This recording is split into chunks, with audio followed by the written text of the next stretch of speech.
Beleza. Disse também o Senhor a Moisés: essa regulamentação acerca da purificação de um leproso. Ele será levado ao sacerdote, que sairá ao acampamento e o examinará. Se a pessoa for curada da lepra, o sacerdote ordenará que 2 aves puras vivas, um pedaço de madeira de cedro, um pano vermelho e um ramo de ísopo sejam trazidos em favor daquele que será purificado. Então o sacerdote ordenará que uma das aves seja morta numa vasilha de barro com água da fonte.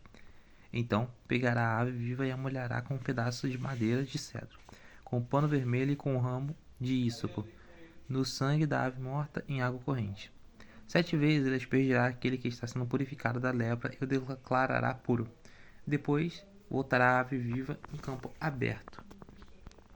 Aquele que estiver sendo purificado lavará as suas roupas, rapará todos os seus pelos e se banhará com água, e assim estará puro.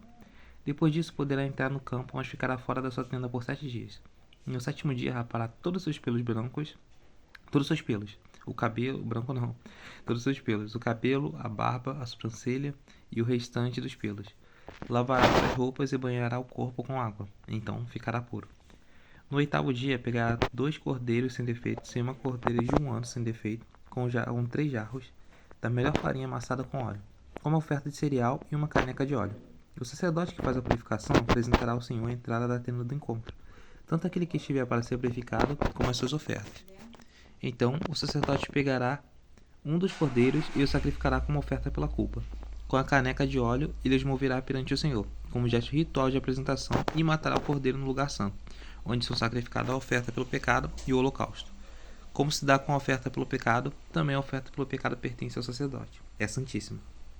O sacerdote porá um pouco de sangue da oferta pela culpa na ponta da orelha direita, daquele que será purificado, no polegar da sua mão direita e no polegar do seu pé direito. Então o sacerdote pegará um pouco de óleo da caneca e o derramará na palma da sua própria mão esquerda. Molhará o dedo direito no óleo que está na palma da mão da esquerda e com o dedo aspergirá 7 vezes perante o Senhor. O sacerdote ainda porá um pouco de óleo restante na palma da sua mão, na ponta da orelha direita daquele que está sendo purificado, no polegar da sua mão direita e no polegar do seu pé direito, em cima do sangue da oferta pela culpa. O óleo que restar da palma da mão, o sacerdote derramará sobre a cabeça daquele que está sendo purificado, e fará propiciação por ele perante o Senhor. Então o sacerdote sacrificará a oferta pelo pecado e fará propiciação em favor daquele que está sendo purificado da sua impureza. Depois disso, o sacerdote matará o animal do holocausto e o oferecerá sobre o altar como oferta, com a oferta de cereal. E assim fará propiciação pelo ofertante, o qual estará puro. Se todavia o ofertante for pobre, sem recursos para isso, pegará um cordeiro como oferta pela culpa, o qual será movido para fazer propiciação pelo ofertante, com um jarro da melhor farinha, amassada com óleo como oferta de cereal, uma caneca de óleo e 2 rolinhos ou 2 pombinhos, conforme os seus recursos. Um como oferta pelo pecado e outro como holocausto. No 8º dia, o ofertante trará para sua purificação ao sacerdote a entrada do encontro perante o Senhor. O sacerdote pegará o cordeiro da oferta pela culpa com uma caneca de óleo e os moverá perante o Senhor, como gesto ritual de apresentação. Matará o cordeiro da oferta pela culpa, pegará um pouco de sangue, pegará um pouco de sangue e o porá na ponta direita da orelha direita daquele que está sendo purificado, no polegar da sua mão direita e no polegar do seu pé direito. O sacerdote derramará um pouco de óleo na palma da sua mão esquerda e com o dedo indicador direito aspergirá um pouco do óleo na palma da sua mão esquerda, 7 vezes perante o Senhor. Ele porá o óleo na palma da sua mão, nos mesmos lugares que pôs o sangue da oferta pela culpa. Na ponta da orelha direita daquele que está sendo purificado, no polegar da sua mão direita, no polegar do seu pé direito, o que restar do óleo na palma da sua mão, o sacerdote derramará sobre a cabeça daquele que está sendo purificado, para fazer propiciação por ele perante o Senhor. Depois sacrificará uma das rolinhas, 1 ou 2 pombinhos, conforme seus recursos, um como oferta pelo pecado e outro como holocausto, com a oferta de cereal. Assim o sacerdote fará propiciação perante o Senhor, em favor daquele que está sendo purificado. Essa é a regulamentação para todo aquele que tem lepra e não tem recurso para fazer oferta da sua purificação.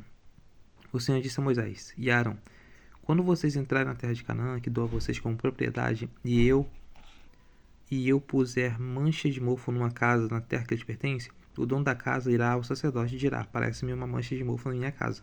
Antes de examinar o mofo, o sacerdote ordenará que desocupem a casa para que nada que houver na casa se torne impuro. Depois disso, o sacerdote irá examinar a casa, examinará as manchas na parede E, se elas forem esverdeadas ou avermelhadas e parecem mais profundas do que a superfície na parede, o sacerdote sairá da casa e a deixará fechada por 7 dias. No 7º dia voltará para examinar a casa. Se as manchas se houvessem espalhado pelas paredes da casa, ordenará que as pessoas contaminadas pelas manchas sejam retiradas e jogadas em um local impuro, fora da cidade. Fará a casa seja raspada por dentro e que o reboco raspado seja jogado num local impuro, fora da cidade. Depois colocarão todas as pedras no lugar das primeiras e rebocarão as casas com barro de novo. Se as manchas tornarem a alastrar na casa depois de retiradas as pedras e de raspadas e rebocadas da casa, o sacerdote irá examiná-la e, se as manchas se espalharem pela casa, é mofo corrosivo. A casa está impura. Ela terá que ser demolida. As paredes, as madeiras e todo o reboco da casa, tudo será levado para um local impuro fora da cidade. Quem entrar na casa, enquanto estiver fechada, estará impuro até a tarde. Aquele que dormir e comer na casa terá que lavar suas roupas. Mas, se o sacerdote for examiná-la e as manchas não se houverem espalhado, depois de rebocar a casa, declarará pura a casa, pois as manchas de mofo desapareceram. Para purificar a casa, ele pegará 2 aves, um pedaço de madeira de cedro, um pano vermelho e isso. Depois matará uma das aves numa vasilha de barro com água da fonte. Então pegará o pedaço de madeira de cedro e ísopo, o pano vermelho e a ave viva. E os molhará no sangue da ave morta e na água da fonte, e aspergirá a casa 7 vezes. Ele purificará a casa com o sangue da ave, com a água da fonte, com a ave da viva, com a ave viva, com um pedaço de madeira de cedro, com o ísopo e com o pano vermelho. Depois soltará a ave viva em campo aberto, fora da cidade. Assim fará propiciação pela casa, e ela ficará pura. Essa regulamentação acerca de qualquer tipo de lepra, de sarna, de mofo, nas roupas ou numa casa de inchaço de erupção, ou mancha brilhante, para se determinar quando a coisa é pura ou impura. E essa regulamentação acerca de qualquer tipo de lepra e de mofo. Glória a Deus. O Senhor disse a Moisés e Arão: diga o seguinte, seus israelitas: quando um homem tiver um fluxo sai do corpo, o fluxo é impuro. Ele ficará impuro por causa do seu fluxo, quer continue, quer fique retido.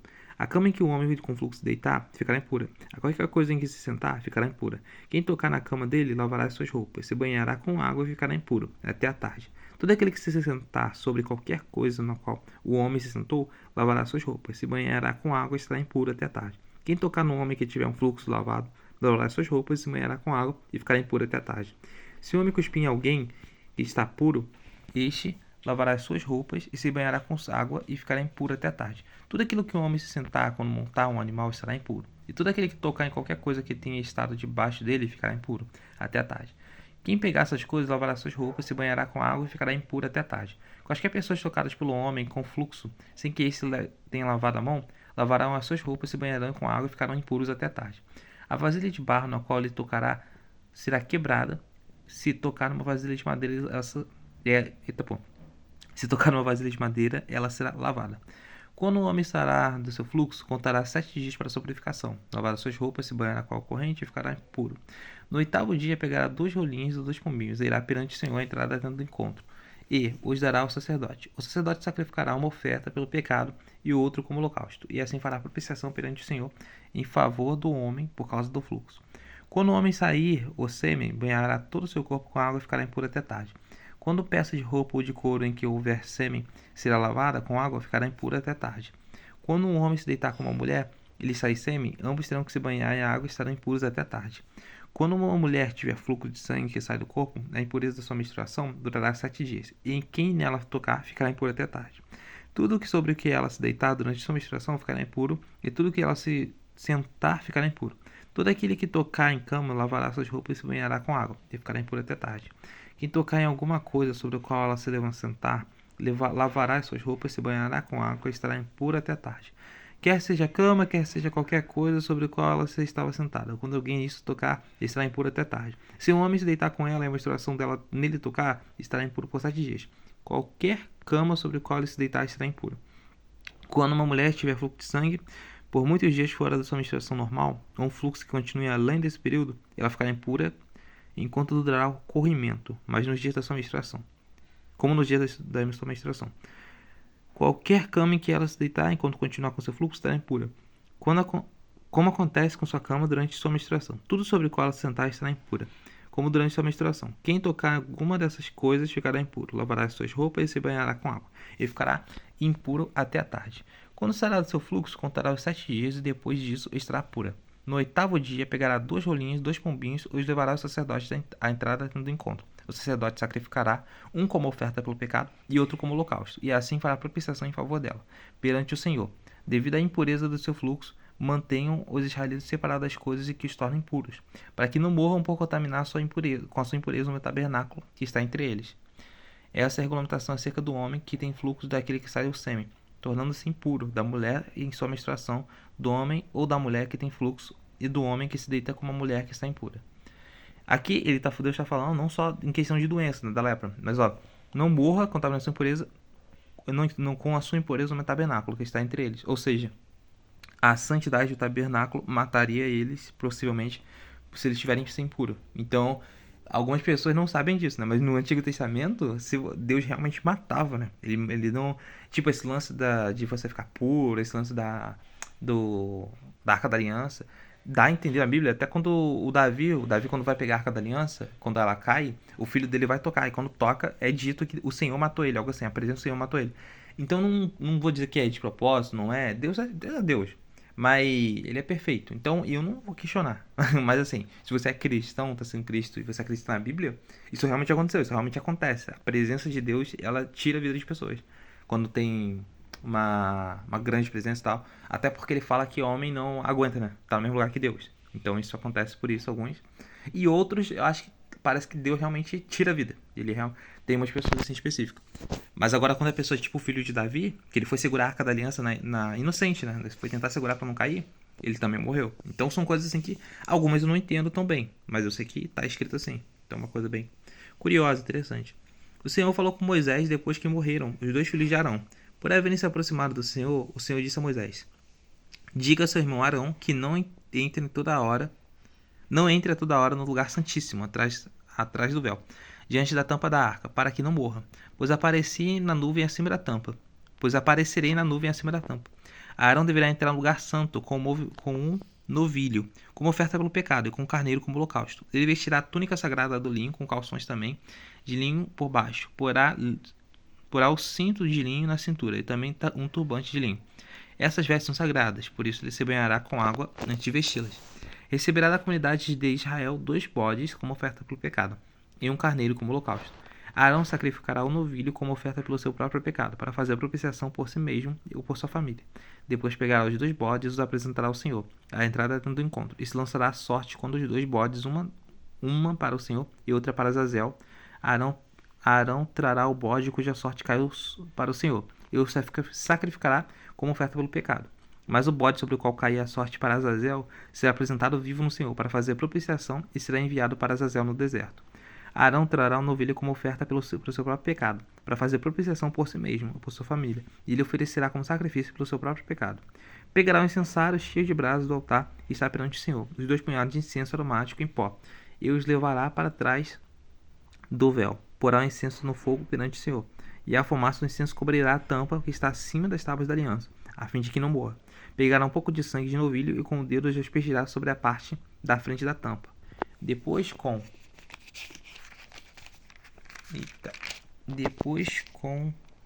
o dedo aspergirá 7 vezes diante da tampa. Então sacrificará o bode da oferta pelo pecado em favor do povo e trará o sangue para trás do véu.